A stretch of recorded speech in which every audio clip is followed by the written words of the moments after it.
मियां खलीफा को तो आप अच्छी तरह से जानते होंगे, पर आज हम आपको इनके पति के बारे में बताएंगे। और अब उत्तराखंड में भांग और गांजा बनाया जा रहा है घर पर वो कैसे? और तेरे नाम में काम करने वाली भिखारन अब कैसी दिखती है, देखकर पानी पानी हो जाओगे। और दुबई से कभी सोना नहीं खरीदना चाहिए, पर क्यों? और 6 साल बाद क्या फिर से सरकार करने वाली है नोटबंदी, जानेंगे आगे। और ब्राजील की एक लड़की ने क्यों कर लिया 2 लड़कों से शादी? और क्या कभी आपने 400 टायर वाला ट्रक देखा है? नहीं तो आज आप इस भारत के बाहुबली ट्रक को देखोगे, तो बने रहना एंड तक। फैक्ट नंबर 12, मियां खलीफा ये एक ऐसा नाम है जिनको लोग जानते हैं लेकिन एक्सेप्ट करने को तैयार नहीं है। मियां खलीफा सबसे ज्यादा फेमस एडल्ट एक्ट्रेस में से एक है और इसी वजह से ये बहुत ही ज्यादा गुड लुकिंग लड़कों को डेट कर चुकी हैं। लेकिन इन्हें भी पता है कि लुक्स सब कुछ नहीं है, इसलिए आगे जाकर इन्हें एक इटालियन रेस्टोरेंट में काम करने वाले रॉबर्ट सैंडबर्ग नाम के शेफ से प्यार हो गया। ये करीब 2 साल तक साथ रहे थे, लेकिन उसके बाद इनका डिवोर्स हो गया। बोरिंग का कहना है कि डिवोर्स का कारण किसी की भी गलती नहीं है और ये अभी भी एक दूसरे से थोड़ा बहुत प्यार करते रहेंगे और हमेशा एक दूसरे की रिस्पेक्ट करेंगे, क्योंकि इसमें इनकी गलती नहीं है कि इनकी मैरिज नहीं चल सकी। फैक्ट नंबर 11, उत्तराखंड में भांग के पत्तों से घर बनाया जा रहा है। घर बनाने में जो ईंट इस्तेमाल की जाती है वो 2 चीज से बनती है, या तो मिट्टी या फिर सीमेंट। और अगर मिट्टी से बनती है तो एनवायरमेंट को काफी नुकसान पहुंचता है और फॉसिल फ्यूल यूज होता है। और वहीं जब वो सीमेंट से बनती है तो भी वो काफी ज्यादा कार्बन इमिट करती है। पूरी दुनिया में जितना कार्बन निकलता है उसमें से 7% तो बस सीमेंट की ईंट बनाने की वजह से निकलता है। तो ऐसे में उत्तराखंड की आर्किटेक्चर निर्मिता जी ने भांग के पत्तों से ईंट बनाई है और उससे घर बनाया, जो कि काफी ज्यादा मजबूत होने के साथ साथ इको फ्रेंडली है। और ये ठंडी में घर को गर्म और गर्मी में घर को ठंडा रखता है। आपको नहीं पता होगा, लेकिन हजारों सालों से भांग का इस्तेमाल कंस्ट्रक्शन में किया जा रहा है। यहाँ तक कि एलोरा केव में भी भांग का इस्तेमाल किया गया है। फैक्ट नंबर 10, अगर तेरे नाम फिल्म आपने देखी है तो इस फिल्म में एक्टिंग करने वाली इस भिखारन के बारे में तो आप जानते होंगे। ये भले ही फिल्म में फटे पुराने कपड़े पहनी हुई थी, लेकिन असलियत में ये बहुत ही ज्यादा खूबसूरत दिखती हैं और काफी ज्यादा स्टाइलिश हैं। ये एक्चुअली में साउथ इंडस्ट्री की एक मशहूर अभिनेत्री हैं जिनका नाम है राधिका चौधरी। इन्होंने 1999 में अपने फिल्मी करियर की शुरुआत की थी और जब इन्होंने तेरे नाम फिल्म में काम किया था तब भी इनकी शुरुआत थी, जिस वजह से इन्हें काफी छोटा रोल मिला था, लेकिन उस रोल को भी आज तक लोगों द्वारा याद किया गया है। फैक्ट नंबर 9, हमेशा से वेस्टर्न मीडिया द्वारा भारत के लोगों को और भारत को बहुत ही ज्यादा गरीब दिखाया जाता है। अगर आप बाहर के लोगों को डॉक्यूमेंट्री या फिर उनके वीडियोस को देखेंगे तो हमेशा भारत के स्लम्स एरिया को दिखाया जाता है, जो पूरे भारत में बस कुछ ही एरियाज में है और अब तो वो भी डेवलप हो रहे हैं। लेकिन ये सारी बात अभी भी भारत के बाहर के कई लोग नहीं जानते हैं और अभी भी भारत को गरीबी समझते हैं। और ऊपर से गरीबी भी किसी और से नहीं बल्कि ब्रिटिशर की वजह से आई है। फैक्ट नंबर 8, आज तक आपने कितने टायर वाला ट्रक देखा है? हो सकता है आप में से कुछ लोगों ने 12 या फिर 16 टायर वाला भी ट्रक देखा होगा, लेकिन अभी हम आपको जो दिखाने वाले हैं उसके सामने ये कुछ भी नहीं है। ये है 400 से भी ज्यादा टायर वाला ट्रक। आपने बिल्कुल सही सुना। इसके ऊपर रिफाइनरी का बॉयलर लगा हुआ है और ये गुजरात से होकर राजस्थान जा रहा है। ये पिछले 11 महीने से चल रहा है और अब तक अपने डेस्टिनेशन पर नहीं पहुंचा है। ये बहुत ज्यादा बड़ा है, जिसकी वजह से कहीं ट्रैफिक ना हो, इस सब चीजों को ध्यान में रखकर इसे रुका रुका कर चलाया जाता है और फिर भी ये एक दिन में ज्यादा से ज्यादा 10 किलोमीटर मुश्किल से तय करता है। फैक्ट नंबर 7, ब्राजील के 2 एकदम पक्के दोस्त थे और दोनों को एक ही लड़की से प्यार हो गया। ऐसे में अक्सर दोस्तों की दोस्ती टूट जाती है, लेकिन यहाँ ऐसा नहीं हुआ। इन्हें अपनी दोस्ती नहीं तोड़नी थी और ना ही इनमें से कोई भी उस लड़की को छोड़ने के लिए तैयार था, तो इसीलिए दोनों ने लड़की से शादी की बात की और वो लड़की भी मान गई और फिर तीनों ने शादी कर ली। यानी कि इस लड़की के 2 पति हैं और इसमें तीनों में से किसी को भी कोई भी आपत्ति नहीं है और अब ये दोनों एक बच्चे के बाप बनना चाहते हैं, जिसके लिए लड़की भी तैयार है। फैक्ट नंबर 6, क्या फिर से नोट बंद होने वाले हैं? आपको पता होगा आज से 6 साल पहले एक हादसा कर दिया था सरकार ने और सबके साथ मजाक हो गया था। अचानक से आके सरकार ने कह दिया कि 500 और 1000 के नोट बंद हो जाएंगे। ये इतनी जल्दी हुआ था कि कोई भी मैनेजमेंट नहीं की गई थी, जिसकी वजह से कई सारे रूल्स का उल्लंघन हुआ था और तब सरकार से इन सब के जवाब मांगे थे कि कौन कौन से रूल्स का उल्लंघन किया गया है। अब इन सब का निर्णय आ रहा है और अभी कुछ कहा नहीं जा सकता कि ये किस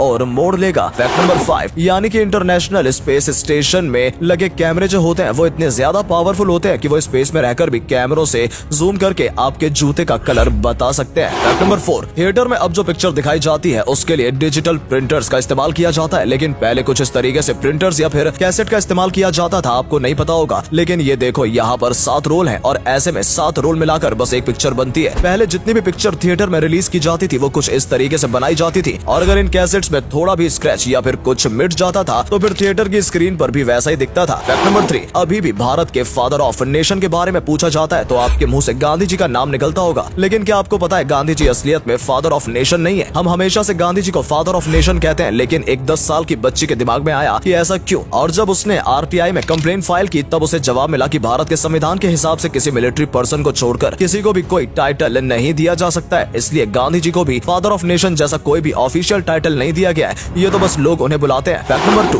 एक फेलियर स्टूडेंट ने अपने 12 साल पहले के मैथ्स टीचर को एक लेटर लिखा। इस टीचर ने उस लड़के को जलील किया होता है कि ये देखो बेवकूफ लोग ऐसे दिखते हैं, एक सिंपल सा सम नहीं सॉल्व कर पा रहा है, ये क्या IIT में जाएगा। और सर ने ये भी कहा था कि ये जिंदगी में कुछ नहीं कर पाएगा। ये लड़का शायद अपनी जिंदगी का आखिरी लेटर लिख रहा था। ये लड़का कोई और नहीं बल्कि कैप्टन गौरव प्रताप था। ये पाकिस्तान में घुसकर वन वे टेररिस्ट को इरेडिकेट करने वाले थे। यहाँ से जिंदा आने का 0.5% चांस था। ये किसी भी IIT या फिर एम्स की एग्जाम से ज्यादा मुश्किल था। और जिन लोगों के लिए सक्सेस बस IIT या फिर एम्स है, उन लोगों के मुंह पर तमाचा था ये लेटर। बैठ के सर भी रोने लगे। और अगले फैक्ट पर जाने से पहले इस फोटो को ध्यान से देखिए और बताइए आपको किसका फोटो दिखाई दे रहा है। इससे पता लगेगा आपका दिमाग और आपकी आंखें कितनी तेज है। आपको मिलते हैं 5 सेकेंड। फैक्ट नंबर 1, क्या दुबई में सोना लेना सच में सस्ता पड़ता है? देखा जाए तो हाँ बिल्कुल। अगर आप दुबई से सोना लाते हो तो आपको 7 से 10 हजार रुपए तक का फायदा हो सकता है। ऊपर से दुबई में आपको बहुत ही ज्यादा वैरायटी की डिजाइन मिल जाएगी जितनी आपको इंडिया में नहीं मिल पाएगी। दुबई में एक शॉप में ही आपको 80 से ज्यादा अलग अलग चेन के डिजाइन ऑलरेडी बने हुए मिल जाएंगे, लेकिन वहीं इंडिया में एक दुकान पर 10 से 20 चेन ही होती है। दोस्तों, अगर आपको ये वीडियो पसंद आई हो तो इसे अधिक से अधिक लाइक और शेयर करें। साथ ही हमें कमेंट करके बताएं कि आपको इनमें से कौन सा फैक्ट सबसे ज्यादा मजेदार लगा। आज के लिए इतना ही। आपसे फिर मिलेंगे एक नई वीडियो और ढेर सारी रोचक जानकारियों के साथ।